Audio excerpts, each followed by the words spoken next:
नमस्कार, प्रणाम आप सभी को। मेरे भाई, इस समय इंस्टाग्राम पे खेसारी लाल यादव जी का एक फ़ोटो वायरल हो रहा है, बहुत गज़ब का।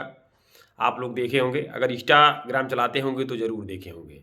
मेरे भाई, आईपीएल के वर्दी में हमें लग रहा है कि खेसारी लाल यादव जी का गाना आने वाला है आईपीएल सीज़न का। मेरे भाई, राहुल की टीम से लखनऊ के वर्दी में नज़र आ रहे हैं खेसारी लाल यादव, आप लोग देख सकते हैं।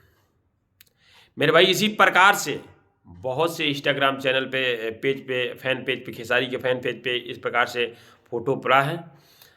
देखिए तो बहुत जल्द ही इस प्रकार से खेसारी लाल यादव जी का गाना आएगा आईपीएल पे, जो कि हमें पता चला है कि यह गाना शूट भी हो चुका है और बहुत जल्द इसे यूट्यूब पे अपलोड भी किया जाएगा। तो जो भी हमारे भाई खेसारी लाल यादव जी के फैंस हैं, तो इंतज़ार कीजिएगा इस आईपीएल गाने का, हो सके तो बवाल मचेगा। अभी आईपीएल का भी मैच चल रहा है, माहौल गर्म है। मेरे भाई, अगर इस टाइम यह गाना आ जाता है तो एकदम मज़ा आ जाएगा। बहुत गजब का गाना है मेरे भाई, देखिएगा। शूट तो लग रहा है हो गया है, बहुत जल्दी आ जाएगा आप लोग के बीच। तब तक के लिए नमस्कार, प्रणाम आप सभी को।